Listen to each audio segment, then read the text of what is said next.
जय माता दी। नमस्कार दोस्तों, स्वागत है आप सभी का हमारे यूट्यूब चैनल लक्ष्मी शर्मा की कहानियां पर। प्यारे भक्तगणों, आज के वीडियो में आप सभी जानेंगे कि साल 2024 में कब है मकर संक्रांति का पर्व। जानेंगे मकर संक्रांति व्रत की पूजा की विधि, मुहूर्त और श्रवण करेंगे कथा। मकर संक्रांति हिंदू धर्म का एक महत्वपूर्ण पर्व माना जाता है। इस दिन गंगा स्नान और दान का विशेष महत्व है। यह त्योहार जनवरी महीने की 14वें दिन या 15वें दिन को पड़ती है। यानी अंग्रेजी कैलेंडर के अनुसार मकर संक्रांति का पर्व 14 या 15 जनवरी को मनाया जाता है। देश भर में इस त्योहार को कई अलग अलग नामों से जाना जाता है। इस बार मकर संक्रांति को लेकर लोगों के मन में असमंजस की स्थिति बनी हुई है। यह 14 जनवरी या 15 जनवरी को होगा। तो आइए प्यारे भक्तगणों, जानते हैं कि वर्ष 2024 में मकर संक्रांति पर्व कब मनाए जाएंगे। ज्योतिष वेदों एवं पंचांग के अनुसार 15 जनवरी को मकर संक्रांति का पर्व मनाया जाएगा। इस दिन सूर्य देव प्रातः 2:54 पर धनु राशि से निकलकर मकर राशि में प्रवेश करेंगे। इस अवसर पर शुभ मुहूर्त इस प्रकार रहेगा।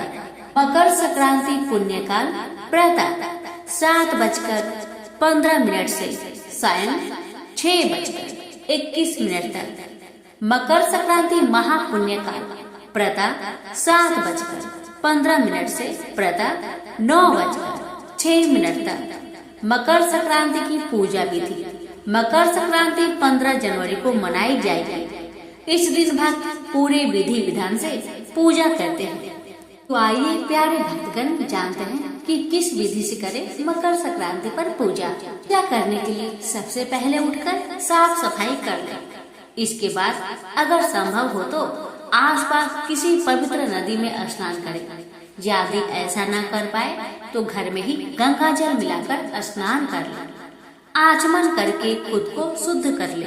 इस दिन पीले वस्त्र पहनना शुभ माना जाता है, तो पीले वस्त्र धारण कर सूर्य देव को अर्घ्य दे। इसके बाद सूर्य चालीसा पढ़े और आदित्य हृदय स्तोत्र का पाठ करे। अंत में आरती करे और दान करे। इस दिन दान करने का खास महत्व माना गया है।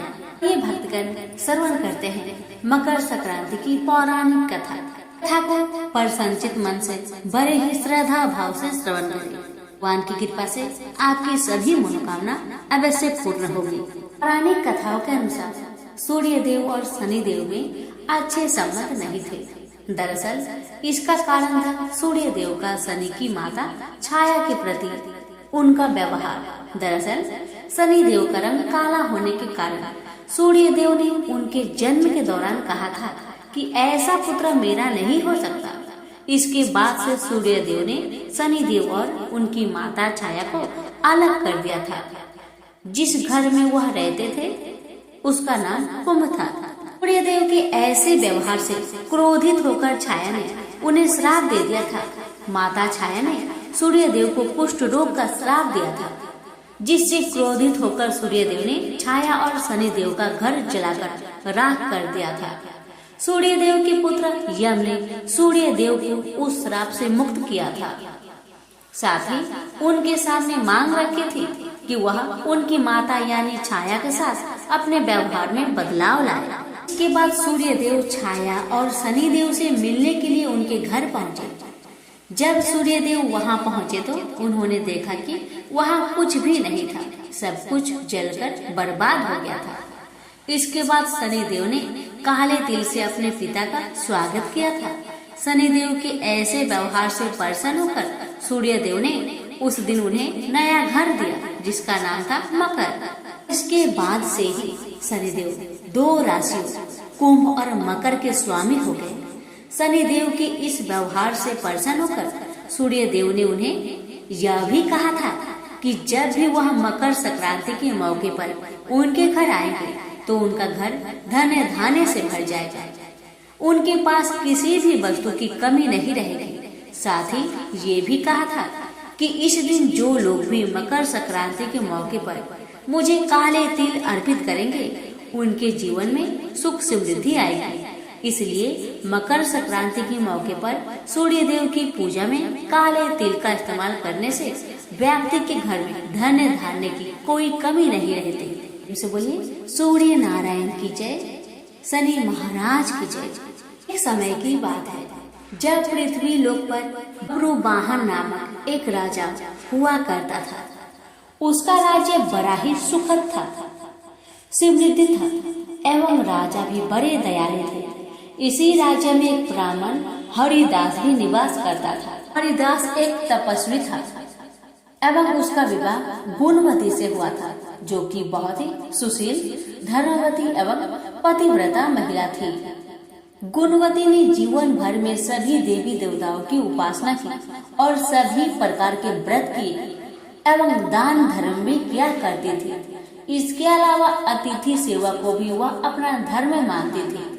ऐसे ही हंसी खुशी और ईश्वर की उपासना करते हुए वह वृद्ध हो गई। जब उसकी मृत्यु हुई तो यम धर्मराज के दूत उसे अपने साथ धर्मराजपुर ले गए। धर्मलोक में सुंदर सिंहासन पर धर्मराज विराजमान थे और उनके ही पास में चित्रगुप्त जी बैठे थे। आपको पता ही होगा कि चित्रगुप्त के पास सभी प्राणियों के पाप पुण्य का लेखा होता है। चित्रगुप्त प्रभु को प्राणियों की लेखा जोखा सुना रहे थे। तभी वहाँ यमदूत गुणवती को लेकर पहुँचे।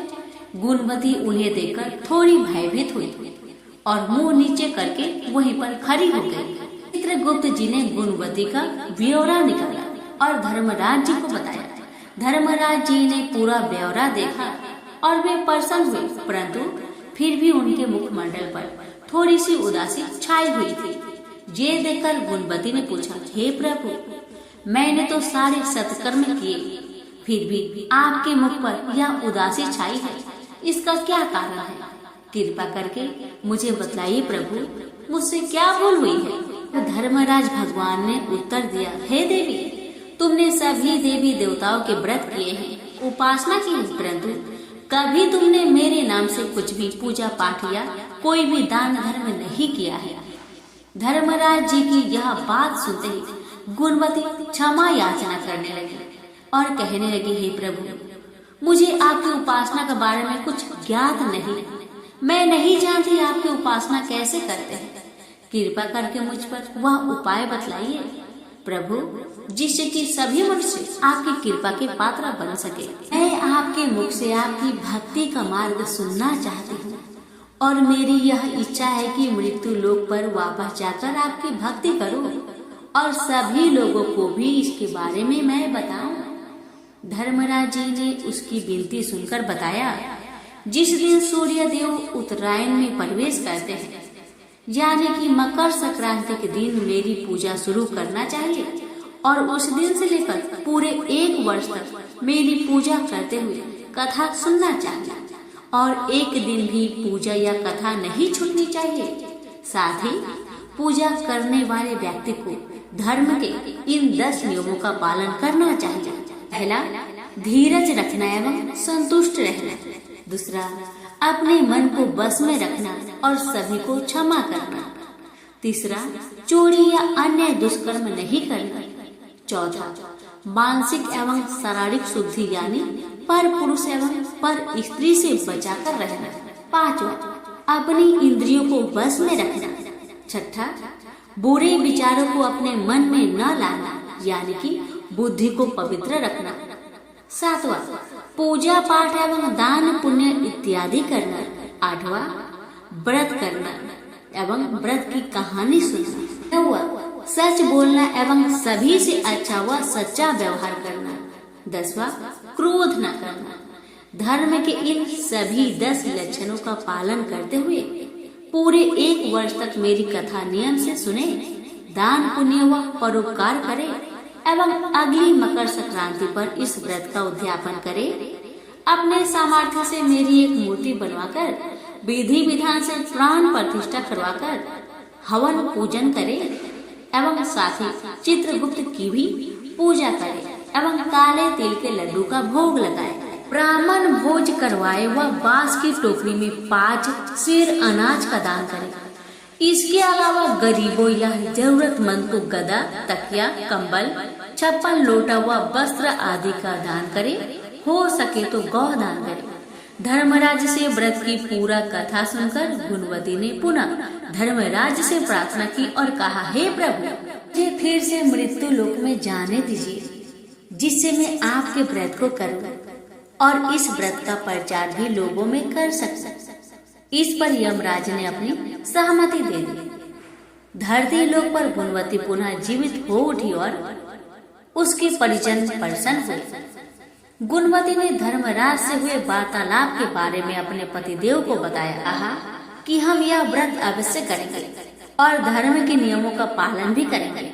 मकर संक्रांति आते ही गुणवती और उसके पति ने व्रत शुरू कर दिया और 1 वर्ष पश्चात इसका उद्यापन किया। इसी व्रत के प्रभाव से उन पर धर्मराज की कृपा हुई और उन्हें मोक्ष की प्राप्ति हुई। तो प्रेम से बोलिए धर्मराज भगवान की जय। श्रवण करेंगे चित्रगुप्त भगवान की कथा। किसी नगर में एक सौदास नाम का राजा रहता था। वह किसी के साथ भी अच्छा नहीं करता था, क्योंकि वह एक अन्यायी और अत्याचारी राजा था।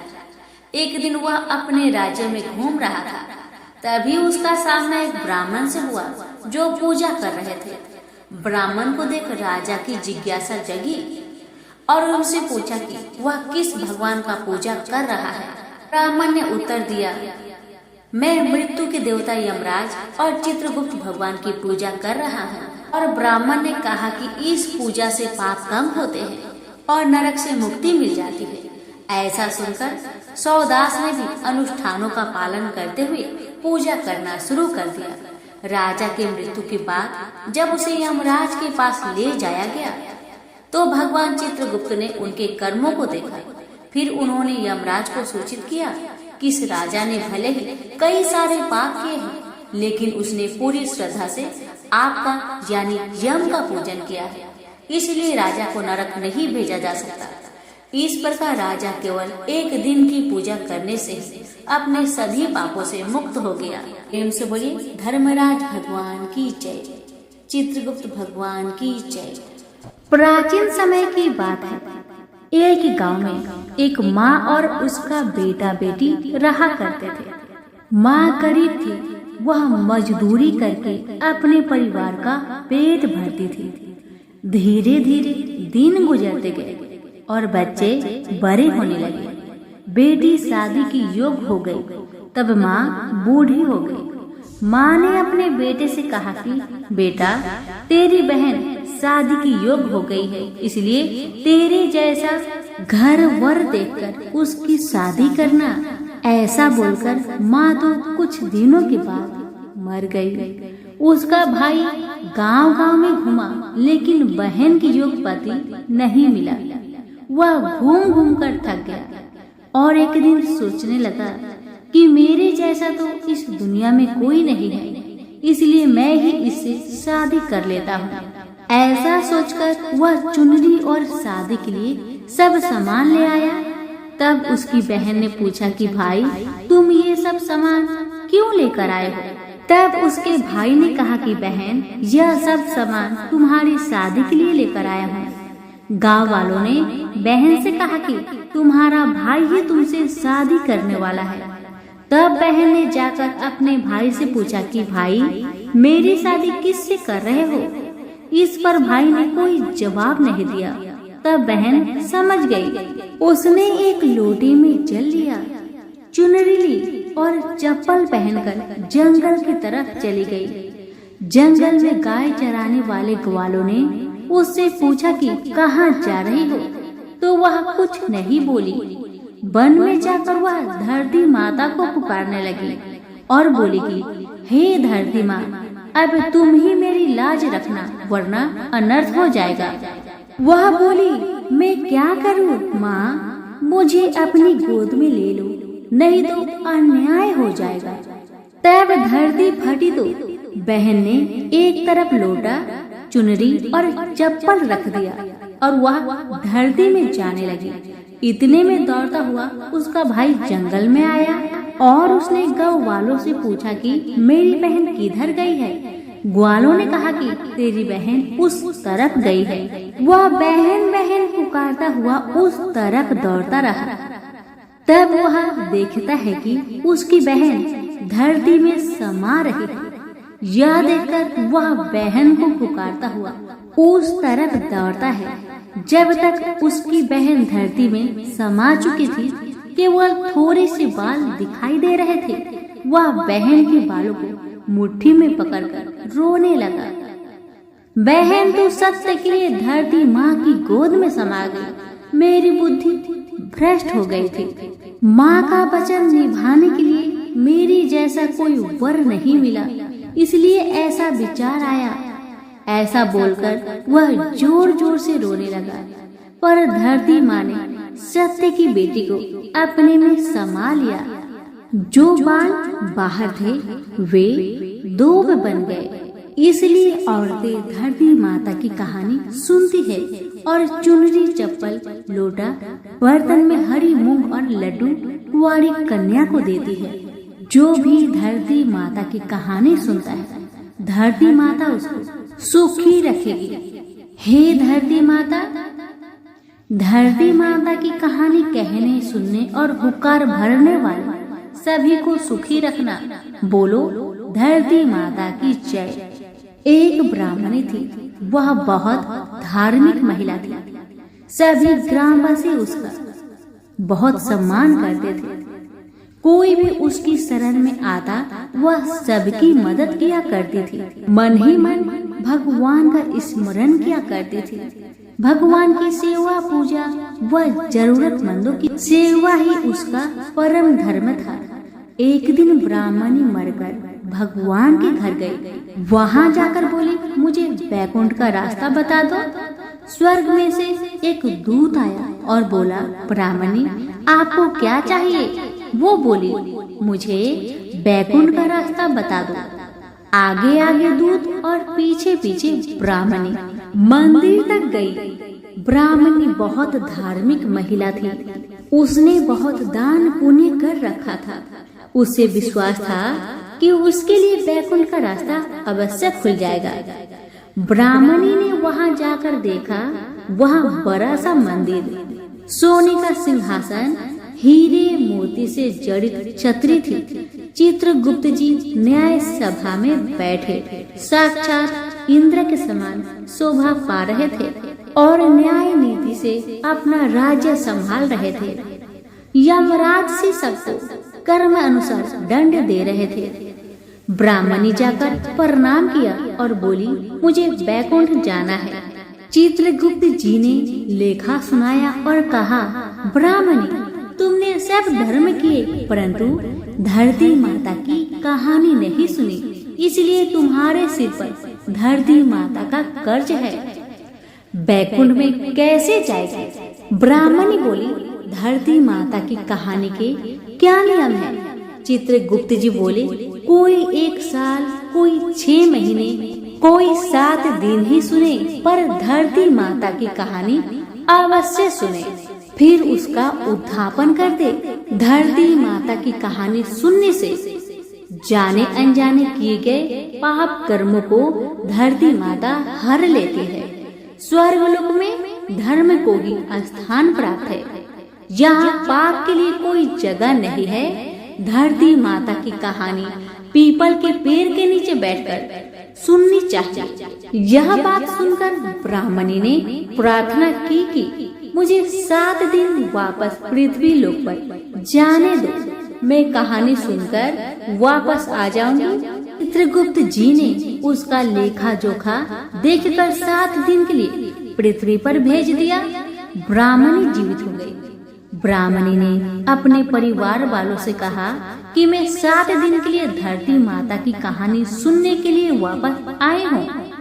इस कथा को सुनने से बड़ा पुण्य मिलता है। उसने पीपल के पेड़ के नीचे बैठकर परिवार के साथ 7 दिन तक धरती माता की कथा सुनी।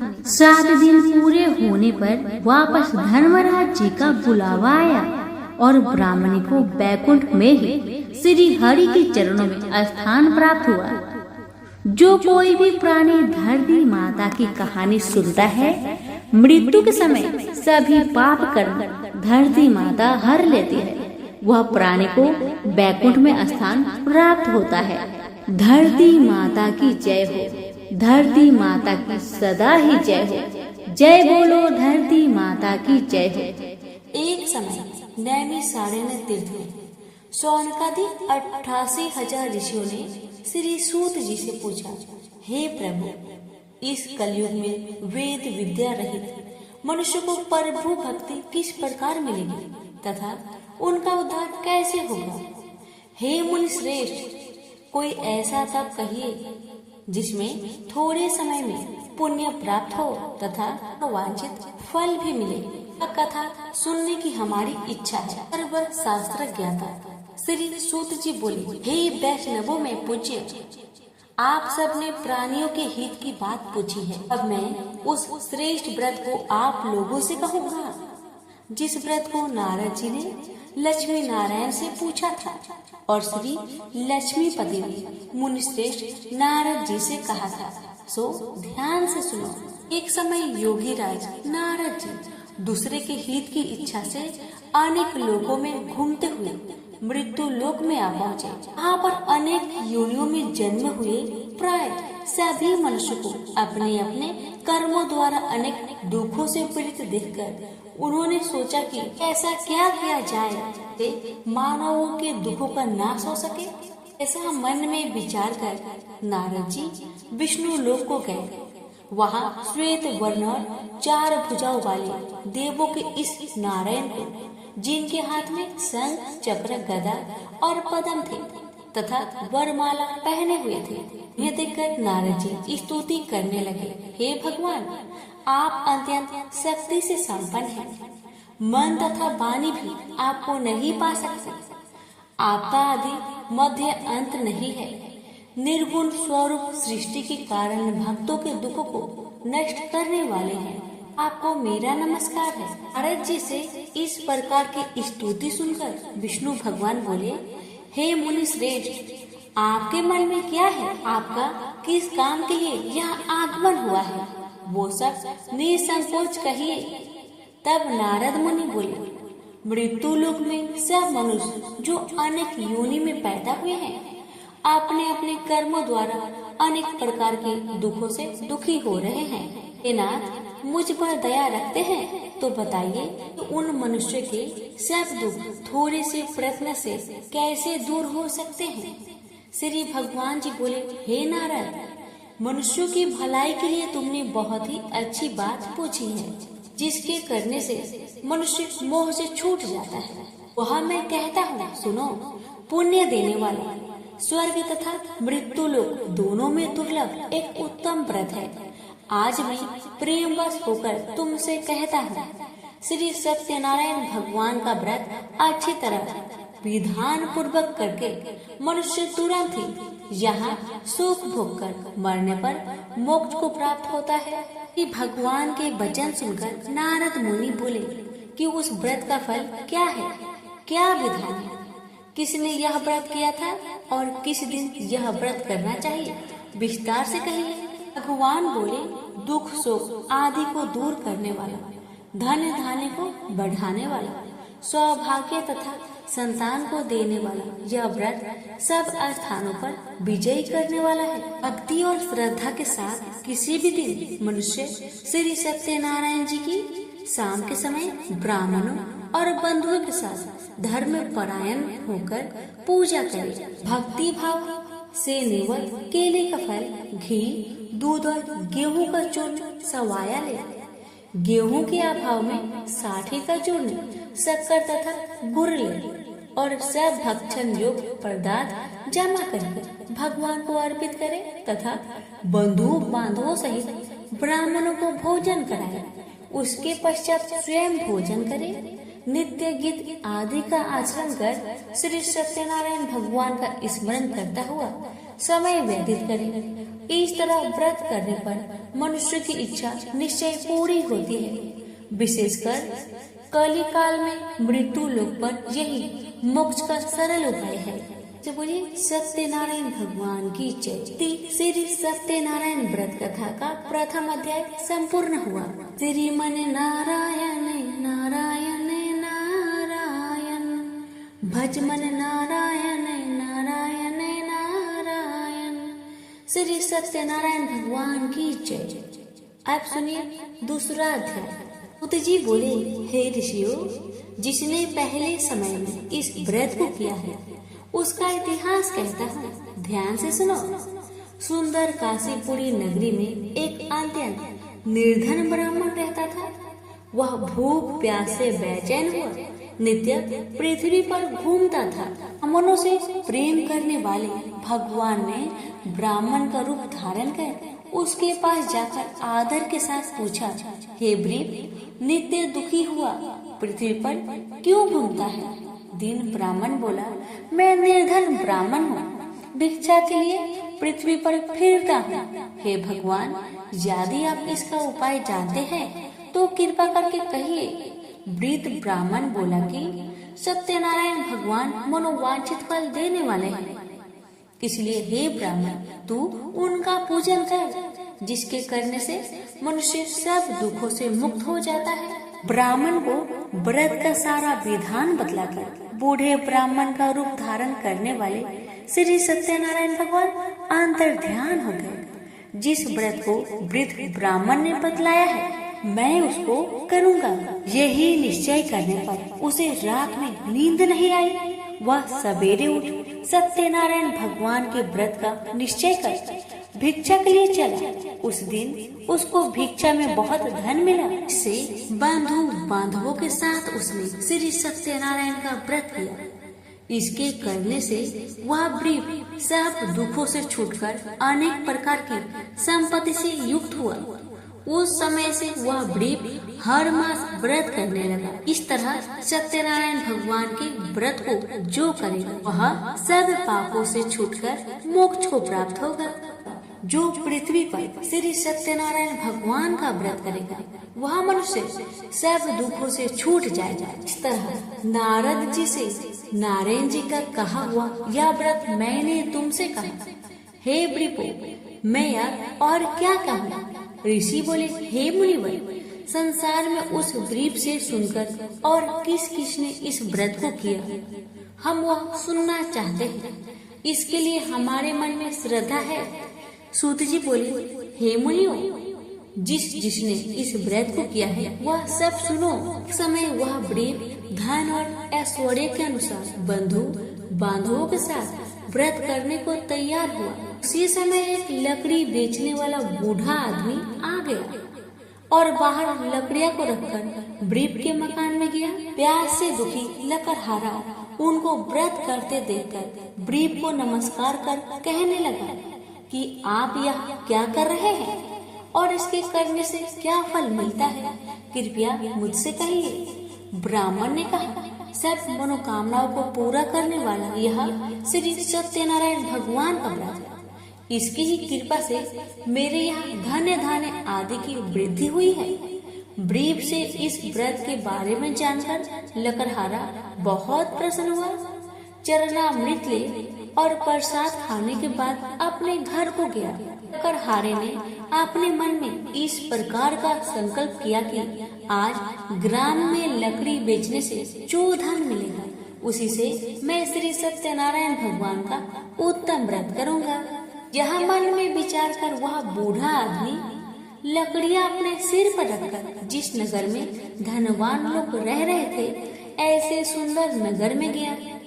उस रोज वहाँ पर उसे उन लकड़ियों का दाम पहले दिनों से 4 गुना मिला। वह बूढ़ा लकड़हारा दाम ले और अति प्रसन्न होकर पके केले की फली, शक्कर, घी, दूध, दही और गेहूं का चूर्ण इत्यादि श्री सत्यनारायण भगवान के व्रत की कुल सामग्रियों को लेकर अपने घर गया। फिर उसने अपने भाई बंधुओं को बुलवाकर विधि के साथ भगवान जी का पूजन और व्रत किया। उस व्रत के प्रभाव से वह बूढ़ा लकड़हारा धन पुत्र आदि से युक्त हुआ और संसार के समस्त सुख भोगकर बैकुंठ को चला गया। श्री सत्यनारायण व्रत कथा का दूसरा अध्याय संपूर्ण। श्रीमन नारायण नारायण नारायण, भज मन नारायण नारायण नारायण। श्री सत्यनारायण भगवान की जय। सुनिए तीसरा अध्याय। सूत जी बोले, हे श्रेष्ठ मुनियों, अब आगे की कथा कहता हूँ। पहले समय में उल्कामुख नाम का एक बुद्धिमान राजा था। वह सत्यवक्ता और जितेंद्रिय था।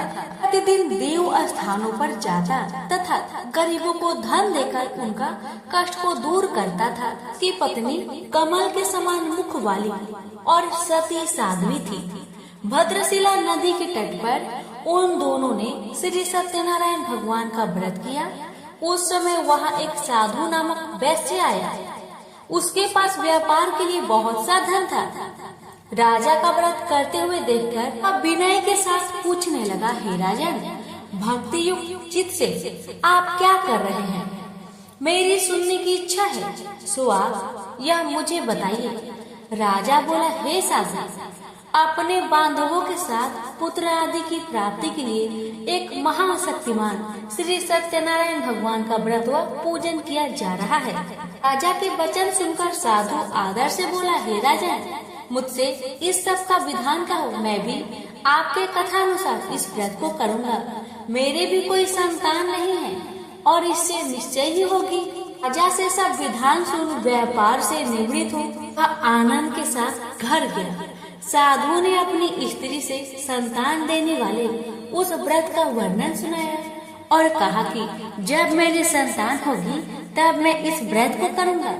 साधु ने ऐसे वचन अपनी स्त्री लीलावती से कहे। एक दिन उसकी स्त्री लीलावती पति के साथ आनंदित हो सांसारिक धर्म में परिवृत होकर श्री सत्यनारायण भगवान की कृपा से गर्भवती हो गई तथा 10वें महीने में उसके एक सुंदर कन्या का जन्म हुआ। दिनों दिन वह इस तरह बढ़ने लगी जैसे शुक्ल पक्ष का चंद्रमा बढ़ता है। कन्या का नाम कलावती रखा गया। तब लीलावती ने मीठे शब्द में अपने पति से कहा कि जो आपने संकल्प किया था कि सत्यनारायण भगवान का व्रत करूंगा, अब आप उसे करिए। साधु बोला, हे प्रिय, इसके विवाह पर करूंगा। इस प्रकार अपनी पत्नी को अनुशासन दे वह नगर को गया। कलावती पितृगृह में वृद्धि को प्राप्त हो गई।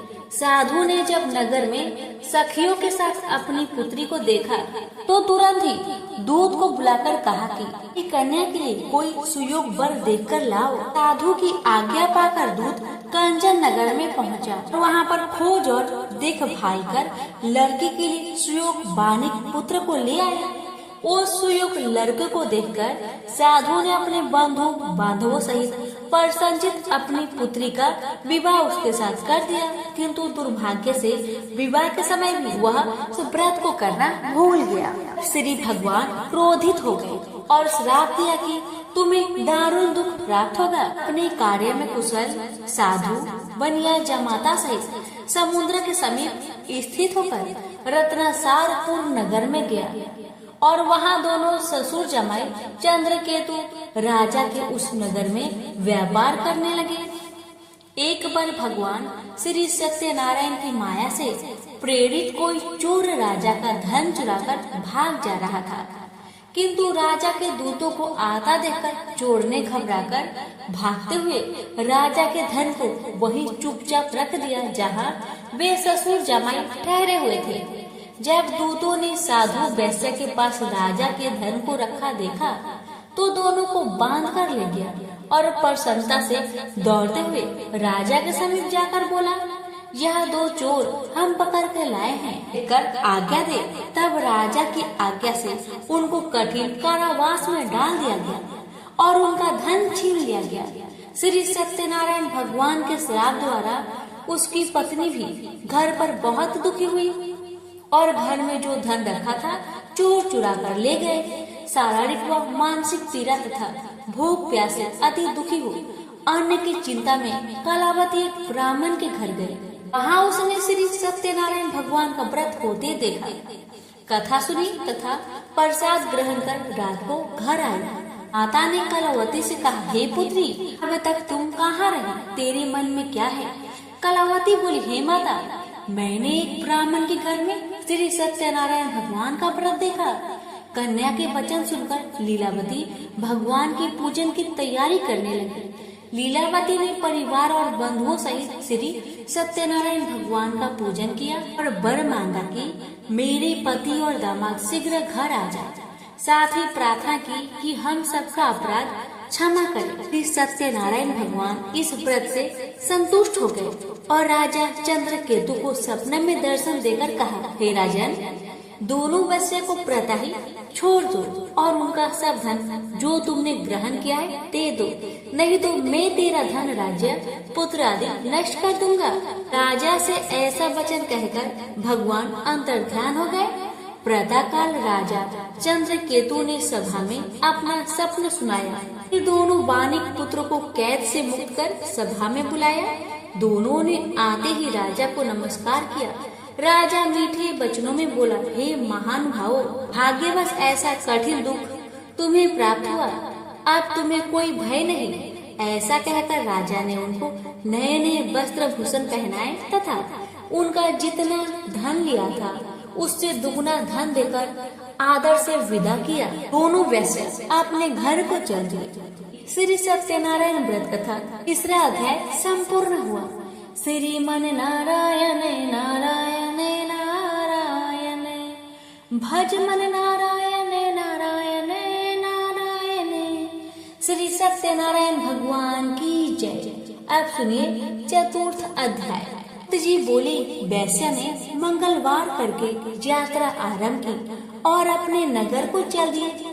उनके थोड़ी दूर निकलने पर डंडी भेषधारी श्री सत्यनारायण ने उनसे पूछा, हे साधु, तेरी नाव में क्या है? अभिमानी वानिक हंसता हुआ बोला, हे डंडी, आप क्यों पूछते हो? क्या धन लेने की इच्छा है? मेरी नाव में तो बेल और पत्ते भरे हैं। वैश्य का कठोर वचन सुनकर श्री भगवान ने कहा, तुम्हारा वचन सत्य हो। डंडी ऐसा कहकर वहाँ से दूर चले गए। कुछ दूर जाकर समुद्र के किनारे बैठ गए। डंडी के जाने पर वैश्य ने नित्य क्रिया करने के बाद नाव को ऊंची उठी देखकर अचंभा किया तथा नाव में बेल पत्ते आदि देकर मूर्छित हो गया, जमीन में गिर पड़ा। मूर्छा खोलने पर अत्यंत शोक प्रकट करने लगा। तब उसका दामाद बोला, आप शोक ना करें, यह डंडी का श्राप है, अतः उनकी शरण में चलना चाहिए हमें, तभी हमारी मनोकामना पूरी होगी। दामाद के वचन सुनकर वह डंडी के पास पहुंचा और अत्यंत भक्ति भाव से नमस्कार करके बोला, मैंने जो आपसे असत्य वचन कहे थे उसको क्षमा करें। ऐसा कहकर महान शोकातुर रोने लगा। तब डंडी भगवान बोले, हे वानिक पुत्र, मेरी आज्ञा से बार बार तुम्हें दुख प्राप्त हुआ है, मेरी पूजा से विमुख हुआ। साधु बोला, हे भगवान, आपकी माया से ब्रह्मा आदि देवता भी आपके रूप को नहीं जानते, तब मैं अज्ञानी कैसे जान सकता हूँ? आप प्रसन्न होइए, मैं सामर्थ्य के अनुसार आपकी पूजा करूँगा। मेरी रक्षा कीजिए और पहले के समान नौका में धन भर दीजिए। उसके भक्ति युक्त वचन सुनकर भगवान प्रसन्न हो उसकी इच्छा अनुसार वर देकर अंतर्ध्यान हो गए। तब उन्होंने नाव पर आकर देखा कि नाव धन से परिपूर्ण है। वह श्री सत्यनारायण भगवान का पूजन कर साथियों सहित अपने नगर को चला। जब अपने नगर के निकट पहुंचा, तब दूत को घर भेजा। दूत ने साधु के घर जा उसकी स्त्री को नमस्कार कर कहा, साधु अपने दामाद सहित इस नगर के समीप आ गए हैं। ऐसा वचन सुन साधु की स्त्री ने बड़े हर्ष के साथ सत्यनारायण भगवान का पूजन कर पुत्री से कहा, मैं अपने पति के दर्शन को जाती हूँ, तू कार्य पूर्ण कर शीघ्र आ। माता के ऐसे वचन सुनकर कलावती प्रसाद छोड़कर जल्दी में पति के पास गई। साथ की अवज्ञा के कारण श्री सत्यनारायण भगवान रुष्ट हो पति को नाव सहित पानी में डुबो दिया। कलावती अपने पति को न देखकर रोती हुई जमीन पर गिर गई। इस तरह नौका को डूबा हुआ तथा कन्या को रोता हुआ देख साधु दुखी होकर बोला कि प्रभु, मुझसे या मेरे परिवार से जो भूल हुई उसे क्षमा करो। उसके दीन वचन सुनकर श्री सत्यनारायण भगवान प्रसन्न हो गए और आकाशवाणी हुई, हे साधु, तेरी कन्या मेरे प्रसाद को छोड़कर आई है, इसलिए उसका पति अदृश्य हुआ है। यदि वह घर जाकर प्रसाद खाकर लौटे तो उसे पति अवश्य मिलेगा। ऐसी आकाशवाणी सुनकर कलावती ने घर पहुंचकर प्रसाद खाया और आकर पति के दर्शन किए। तत्पश्चात साधु ने बंधु बांधवों सहित श्री सत्यनारायण भगवान का विधि पूर्वक पूजन किया। इस लोक का सुख भोग कर अंत में स्वर्ग लोक को गया। तीसरी सत्यनारायण व्रत कथा चतुर्थ अध्याय संपूर्ण हुआ। श्रीमन नारायण नारायण नारायण, भज मन नारायण नारायण नारायण। श्री सत्यनारायण भगवान की जय। आप सुनिए पंचम अध्याय। जी बोले, हे ऋषियों, मैं और भी कथा कहता हूँ, सुनो। प्रजा पालन में लीन तुम्बच नाम का एक राजा था। उसने भी भगवान का प्रसाद त्याग कर बहुत दुख पाया। एक समय वन में जाकर वन्य पशुओं को मारकर बर के पेड़ के नीचे आया। वहाँ उसने ग्वालों को भक्ति भाव से बांधवों सहित श्री सत्यनारायण का पूजन करते देखा। राजा देखकर भी अभिमानवश वहाँ नहीं गया और न ही नमस्कार किया। जब ग्वालों ने श्री भगवान का प्रसाद उसके सामने रखा तो वह प्रसाद त्याग कर अपनी नगरी को चला गया। वहाँ उसने अपना सब कुछ नष्ट पाया तो वह जान गया कि यह सब भगवान ने किया है। तब वह विश्वास कर ग्वालों के समीप गया और विधि पूर्वक पूजन कर प्रसाद खाया तो श्री सत्यनारायण भगवान की कृपा से सब कुछ पहले जैसा ही हो गया। दीर्घ काल तक सुख भोग कर मरने पर स्वर्ग को गया। जो मनुष्य परम दुर्लभ व्रत को करेगा, भगवान की कृपा से उसे धन्य धान्य की प्राप्ति होगी। निर्धन धनी और बंदी बंधन से मुक्त होकर निर्भय हो जाता है। संतानहीनों को संतान प्राप्त होती है तथा सब मनोरथ पूर्ण होता है। अंत में बैकुंठ धाम की प्राप्ति होती है। जिन्होंने पहले इस व्रत को किया, अब उनके दूसरे जन्म की कथा कहता हूँ। वृद्ध सनातन ब्राह्मण ने सुदामा का जन्म लेकर मोक्ष पाया। लकड़हारे ने अगले जन्म में निषाद बनकर मोक्ष प्राप्त किया। उल्कामुख नाम का राजा दशरथ होकर बैकुंठ को प्राप्त हुआ। साधु नाम के वैश्य ने मोर ध्वज बनकर अपने पुत्र को आड़े से चीरकर मोक्ष को प्राप्त किया। महाराज तुम ध्वज ने स्वयंभू होकर भगवान में भक्ति युक्त हो कर्म कर मोक्ष प्राप्त किया। इति श्री सत्यनारायण व्रत कथा पंचम अध्याय संपूर्ण हुआ। श्रीमन नारायण नारायण नारायण, भज मन नारायण नारायण नारायण। श्री सत्यनारायण भगवान की जय। अब सुनिए आरती श्री सत्यनारायण भगवान की। जय लक्ष्मी रमना स्वामी, जय लक्ष्मी रमना। सत्यनारायण स्वामी जनपातक हरना। ओम जय लक्ष्मी रमना स्वामी, जय लक्ष्मी रमना। रत्न जरित सिंहासन अद्भुत छवि राजे। नारद कारत निराजन घंटा ध्वनि बाजे। ओम जय लक्ष्मी रमना स्वामी, जय लक्ष्मी रमना। प्रकट भय कली कारण द्विज को दर्श दियो। बूढ़ा ब्राह्मण बनकर कंचन महल कियो। ओम जय लक्ष्मी रमना स्वामी, जय लक्ष्मी रमना। गुरुबल भील कठारो जिन पर कृपा करी। चंद्रचूर एक राजा तिनके विपत्ति हारी। ओम जय लक्ष्मी रमना स्वामी, जय लक्ष्मी रमना। ऐसा मनोरथ पायो श्राद्धा तज दीन्ही। तो फल भोग्यो प्रभु जी फिर स्तुति किन्ही। ओम जय लक्ष्मी रमना स्वामी, जय लक्ष्मी रमना। भाव भक्ति के कारण छिन छिन रूप धरियो। श्रद्धा धारण किन्ही तिनको काज सरियो। ओम जय लक्ष्मी रमना स्वामी, जय लक्ष्मी रमना। बाल बाल संगे राजा वन में भक्ति करी, मनोवांछित फल दीन हो दीन दयाल हरि। ओम जय लक्ष्मी रमना स्वामी जय लक्ष्मी रमना। बढ़त प्रसाद सवायो कदली फल मेवा, धूप दीप तुलसी से राजी सत्य देवा। ओम जय लक्ष्मी रमना स्वामी जय लक्ष्मी रमना। श्री सत्यनारायण जी की आरती जो कोई नर गावे, स्वामी जो कोई नर गावे। रिद्धि सिद्धि सुख संपत्ति सहज रूप पावे। जय लक्ष्मी रमना स्वामी जय लक्ष्मी रमना। सत्यनारायण स्वामी जन पातक हरना। ओम जय लक्ष्मी रमना स्वामी जय लक्ष्मी रमना। प्रेम से बोलिए श्री सत्यनारायण भगवान की जय। एक बार एक मेढक और मेढकी तालाब में साथ रहते थे। मेढक गणेश जी का बहुत बड़ा भक्त था। वह हर रोज गणेश जी की पूजा करता था। वह कुछ काम न करता, बस गणेश जी का नाम जपता रहता। मेढकी उससे बहुत परेशान थी। एक दिन मेढकी ने गणेश जी की मूर्ति छिपा दी। मेढक आया और गणेश जी की मूर्ति के बारे में पूछने लगा तो मेढकी ने बोला कि मुझे नहीं पता।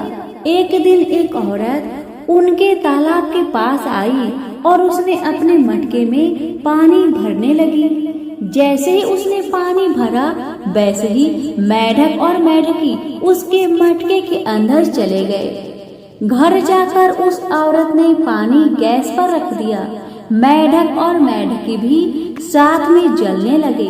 मेढकी मेढक को बोलने लगी कि तुम तो गणेश जी की बहुत बड़ी भक्त हो, तो बोलो गणेश जी को हमें बचाए। मेढक ने यह सुनकर गणेश जी का नाम जपना शुरू कर दिया। थोड़ी देर बाद एक सांड आया और अपने दोनों सींग मटके पर जा मारा और मटका जमीन पर गिरकर टूट गया और दोनों बच गए। मेढक ने घर जाकर गणेश जी की मूर्ति मेढक को लौटा दी और उसने भी गणेश जी का पूजन करना शुरू कर दिया। तो प्रेम से बोलिए गणेश महाराज की जय हो। एक लपसी था, एक तपसी था। तपसी हमेशा भगवान की तपस्या में लीन रहता था। लपसी रोजाना सवा सेर की लपसी बनाकर भगवान का भोग लगाकर जीव लेता था। एक दिन दोनों लड़ने लगे। तपसी बोला, मैं रोज भगवान की तपस्या करता हूँ इसलिए मैं बड़ा हूँ। तपसी बोला, मैं रोज भगवान को सवा सेर लापसी का भोग लगाता हूँ इसलिए मैं बड़ा हूँ। नारद जी वहाँ से गुजर रहे थे। दोनों को लड़ता देखकर उनसे पूछा कि तुम क्यों लड़ रहे हो। तपसी ने खुद के बड़ा होने का कारण बताया और लपसी ने अपना कारण बताया। नारद जी बोले, तुम्हारा फैसला मैं कर दूंगा। दूसरे दिन लपसी और तपसी नहाकर अपनी रोज की भक्ति करने आए तो नारद जी ने छुपकर 1.25 करोड़ की एक एक अंगूठी उन दोनों के आगे रख दी। तपसी की नजर जब अंगूठी पर पड़ी तो उसने चुपचाप अंगूठी उठाकर अपने नीचे दबा ली।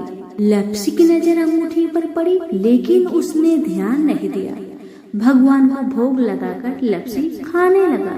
नारद जी सामने आए तो दोनों ने पूछा कि कौन बड़ा है। तो नारद जी ने तपसी से खड़ा होने को कहा।